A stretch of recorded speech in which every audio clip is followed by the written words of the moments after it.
তো বাংলার যুবসাথী প্রকল্পে মাধ্যমিক পাস বেকারদের জন্য বড় একটি আপডেট কিন্তু চলে এসেছে। 15ই আগস্ট নয়, আপনারা এই 1 এপ্রিল থেকেই মাসে মাসে 1500 টাকা করে বেকার ভাতা পেতে চলেছেন। কারা কারা পাবেন টাকা, কিভাবে আবেদন করবেন, কবে থেকে আবেদন শুরু হচ্ছে, সব কিছুই এই ভিডিওতে বিস্তারিত আলোচনা করব। আপনারা ভিডিওটি কোনো রকম স্কিপ না করে সম্পূর্ণ দেখবেন। আর এরকম ধরনের আপডেট পেতে আপনারা ভিডিওটিতে লাইক করে ইউটিউব চ্যানেলটিকে সাবস্ক্রাইব করে রাখবেন।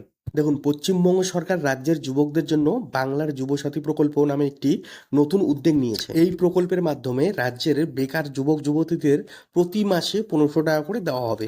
বিশেষভাবে 21 থেকে 40 বছর বয়সী যুবক যুবতীরাই এই প্রকল্পের অধীনে মাসিক 1500 টাকা ভাতা পাবেন।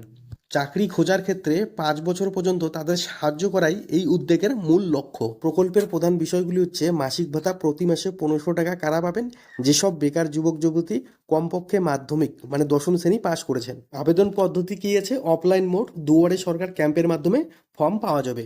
আবেদনের তারিখ হচ্ছে 15 থেকে 26শে ফেব্রুয়ারি। আর প্রকল্পের 1500 টাকা 1 এপ্রিল থেকেই পাওয়া যাবে।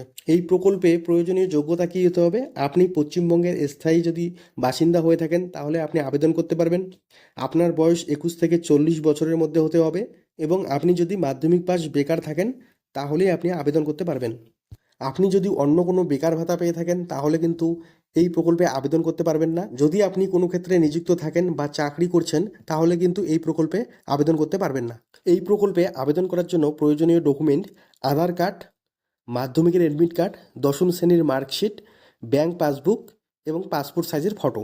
তো আপনারা বুঝতেই পারলেন, 15ই ফেব্রুয়ারি থেকে আবেদন শুরু হচ্ছে আর 1 এপ্রিল থেকে এই যুবসাথী প্রকল্পে 1500 টাকা ঢুকতে চলেছে। তো এরপরে যদি আরও নতুন কোনো আপডেট চলে আসে আমি আপনাদেরকে অবশ্যই জানাবো। আপনারা ভিডিওটিতে লাইক করে ইউটিউব চ্যানেলটিকে সাবস্ক্রাইব করে রাখবেন। এরপরে দেখা হবে পরবর্তী ভিডিওতে। ধন্যবাদ।